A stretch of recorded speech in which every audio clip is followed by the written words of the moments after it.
Quilters Newsletter TV, the Quilters community, is brought to you by Handi Quilter, designed by a quilter for quilters. Robert Kaufman Fabrics, quality fabrics for quilting.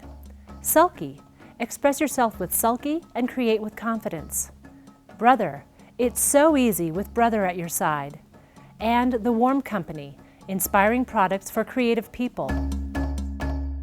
Hi and welcome. I'm Lori Baker with Quilters Newsletter Magazine, and with me today is Suzanne Hyland, art quilter. We are so delighted to have you with us, Suzanne. Thank you. Would you like to start by telling me a little bit about how you started quilting? Did you start out with an art quilt kind of thing, or what? I didn't. That's actually a really good question. I graduated in economics, which is the farthest thing from art you could probably possibly be, and I learned to be an art quilter. And so I think if an economist can learn to be an art quilter, anybody can learn to be an art quilter. And I came to quilting from a sewing background like most of us. I learned to sew at the feet of my grandmother and my mother. I started sewing when I was 8 years old. And I sewed garments and I did theatrical costumes in high school. And then, as you know, sewing for yourself kind of fell out because it became more expensive to sew for yourself than to buy clothes. So I turned to quilting. And in, I think it was 1998, I made my first, I'd call it the real quilt. Because I'd made quilts before that were just squares and polyester batting and yarn. That's kind of what we did in the 80s. I don't know if you made any quilts like that. But I came to quilting in 1998 and I just dove in with 2 feet. And I remember in the year 2000, we were living in Kentucky. And I went to Paducah. Actually, I had a friend who drugged me to Paducah. I had no idea what Paducah was all about. And of course, Paducah is the mecca of all quilt shows. And my eyes were just open to what I could do with fabric. And I was so excited. I saw a quilt with, I think it was 11,000 1-inch squares. Oh my. I thought, oh, I don't want to do that. But I think I could do something.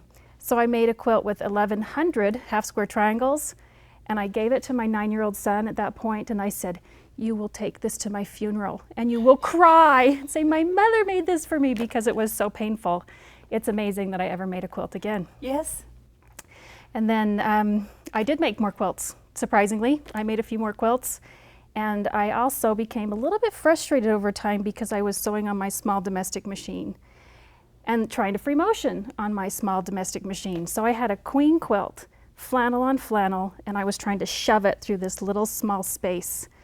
And I tried using everything I could to hang on to that quilt. Wow. I used garden gloves, I used whatever I could, because to maneuver all that fabric became very frustrating. And so I started searching for more, something that I could do to increase my dexterity when I was free motion quilting. I tried putting glue on my hands. I tried putting those little office fingers on my hands. I did everything. And I eventually found and designed a glove called Machingers Quilting Gloves. And I'm biased. I love them because they have grip on the end, but you still have dexterity with the gloves so that you can remove pins, thread your needle, whatever you need to do. I'm a free motion quilter also, and I have to tell you, when I read your biography, I thought, she did Machingers? I have to give her a hug. Yes. Because they're wonderful. They do. They give you that ability to hang on so you're not all tight and tense, and you can quilt for a lot longer because it doesn't hurt to quilt. Right, and most people aren't even really aware of what's happening, but when you quilt and you're holding onto your fabric, it's the same as, you know, when you're flipping through papers and you go like this, because you need to have some kind of grip or to re-wet your finger to be able to continue flipping through those papers. Well, what's happening is the papers are taking the oils out of your hands, and same thing's happening with fabric, is the oils from your hands are removed and then you can't grip on, and so you start pushing down more and more and more, and that creates all that tension. So the Machingers Quilting Gloves really helped me solve that problem. I also kind of feel like, you know, I was pushing with flat hands, and that created more tension. And so when I teach people to free motion quilt on a domestic machine or with the Sweet 16, I recommend that they loosen their grip a little bit so that they're on more of their fingertips. And in that way, you're actually able to kind of inch your quilt along and move a little bit more freely than if you're pressing down, like some people recommend as an embroidery hoop. I think that that's too much tension. So that helps solve my problem too. Okay, good, good. Yeah.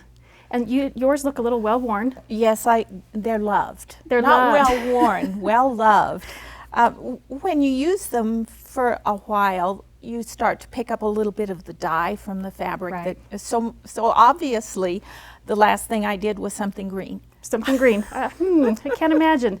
But also, because that coating has grip, naturally it's going to grip things like lint, and if there's excess dye on the fabrics, that's actually a really good clue that you need to be aware of which of those fabrics might be bleeding or might be potentially bleed. Maybe I don't want to put that quilt into water. I do think that most people ignore the cleaning instructions that are on the back. I don't think that many people pay attention to that. So I should tell you quickly that the best way to clean these, I actually put them on my hands, and then I clean the polyurethane coating with an oil soap. That could be Murphy's oil soap, it could be saddle soap, I think even a Shout stain stick is an oil soap. So clean that coating with an oil-based soap, and then use a mild soap like Ivory dish soap to almost like you're washing your hands. Wash all that away, rinse them, and take them off and just let them dry, and that will restore the grip. It might not take away all the dye, but at least it restores the grip of the glove. Okay, good. That's great to know. And I suppose you said that is on the back of the package. It so is. if we read the back of the package, we'd know that. But I think most people take their gloves out and toss the package and then realize over time that maybe I should have looked at that. Exactly. So most of the quilts that I've made, early on at least, were traditional quilts with half square triangles and squares. And I kind of finally got to the point where I thought, there's only so many beds that I have quilts for. So I wanted to move to something else. And that's when I started looking at art quilting. And of course with a lot of trepidation, because I'm an economist. I run businesses. I'm not really an artist. And I remember being in a class with Judith Traeger, and she was teaching us some great design elements and some things that we could do to kind of free ourselves from always being so structured. And that was scary for me. And she had me stand up in front of the class and say, I am an artist. And I was thinking in my head, I'm not an artist. I'm not an artist.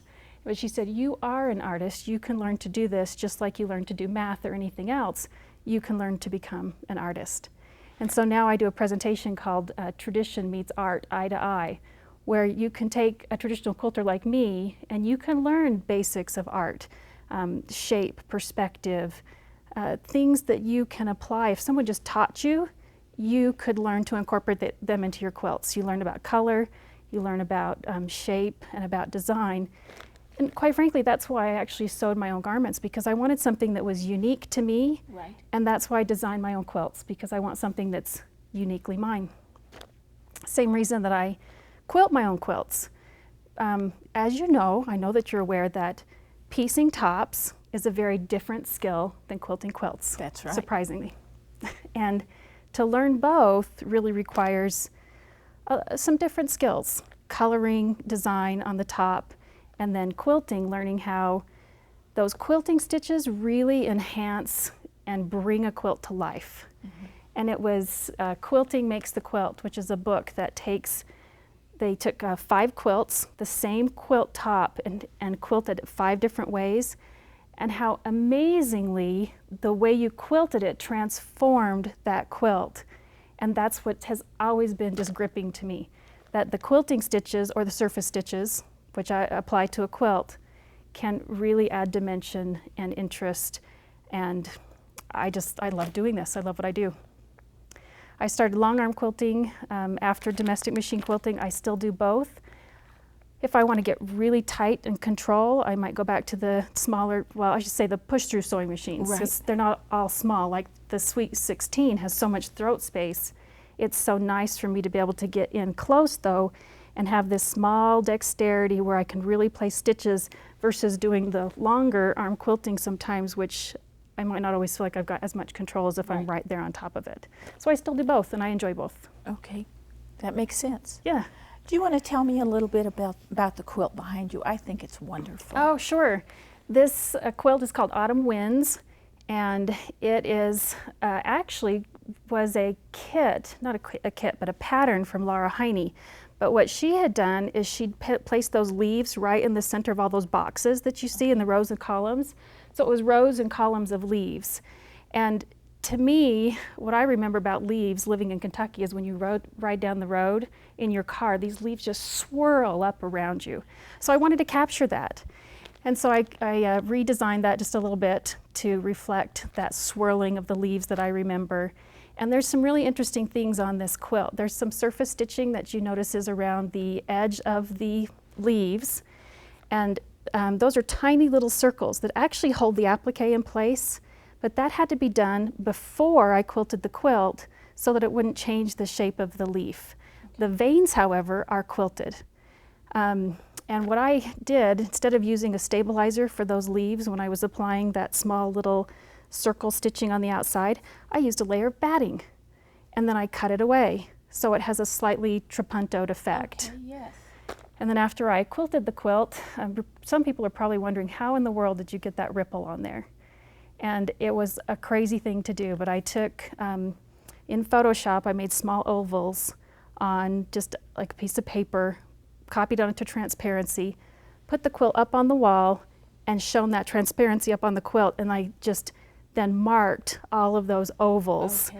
And that's how I was able to get that ripple effect. Because it's so big, it's kind of hard to do that just freehand drawing. Right. I needed to mark that in advance.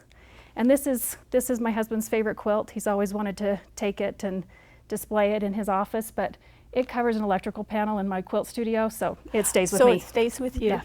It's wonderful. The movement that you've got between the placement of the leaves and your quilting is, you can see them swirling in the wind. It's wonderful. It's really, it was really a fun quilt to do. I learned a lot through the process, and that's what I think we all do as quilters, is that we learn as we go and we get better as we go. So the more we do, the better we get.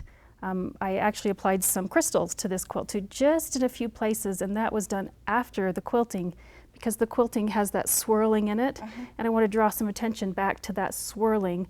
Or an art principle is to repeat some of the elements. So I repeated that swirl of the leaves in the swirl of the quilting and then in the crystals, so that it was a little bit more balanced. Amazing that I know artistic terms, isn't it? As an economist. As an economist, Yes. I'm impressed. Thank you. Well, it was wonderful to have you with us today. Thank I you. appreciate you explaining some of the art that goes into your quilts. We hope you've all had a good time and learned a lot today. And remember, if I can do it, you can do it. I think that encouragement really helped me on my way, and I think any quilter can learn to be an artist over time. You just need to learn the terms and practice, and you too can do that. Absolutely. Thank you. You're welcome. Thank you. Quilters Newsletter TV, the Quilters community, is brought to you by Handi Quilter, designed by a quilter for quilters. Robert Kaufman Fabrics, quality fabrics for quilting. Sulky, express yourself with Sulky and create with confidence. Brother, it's so easy with Brother at your side. And The Warm Company, inspiring products for creative people.